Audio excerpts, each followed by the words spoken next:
Halo Foodies, balik lagi bareng gue Roma. Dan kali ini gue mau ngajakin kalian untuk menikmati kurma tapi dengan cara yang beda banget bareng Sai Kurma.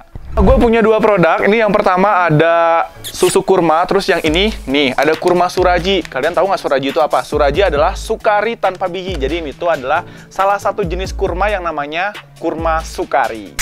Nah, ini asiknya makan kurma suraji alias kurma sukari tanpa biji. Ini tuh beneran tanpa biji, jadi kalian bisa langsung makan gini, karena udah nggak ada bijinya, langsung kayak gini. Ini tuh kurmanya udah kurma premium, rasanya manis banget, tekstur di dalamnya tuh lembut. Jadi emang buat kalian pecinta kurma dan pengen makan kurma yang nggak ribet, tanpa biji, langsung hap kayak gini, bisa pilih kurma suraji ini. Dan teksturnya itu bener-bener kayak kurma segar yang premium.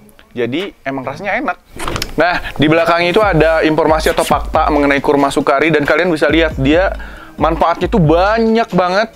Terus yang paling gue suka adalah sweet but healthy. Jadi meskipun ini manis tapi menyehatkan.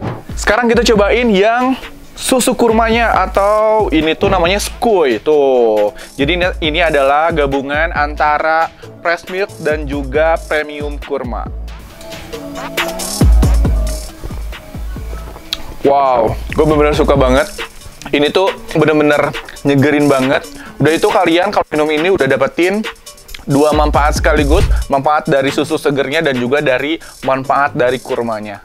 Nah, karena ukuran botolnya tuh bervariasi, jadi kalian bisa beli sesuai dengan kebutuhannya kalian. Pokoknya buat teman-teman penyuka kurma dan pengen makan buah kurma dengan cara yang beda dan unik banget, kalian tinggal beli aja nih, ada suraji dan juga Skoy. Kalian kepoin Instagramnya dan order di @saik_kurma.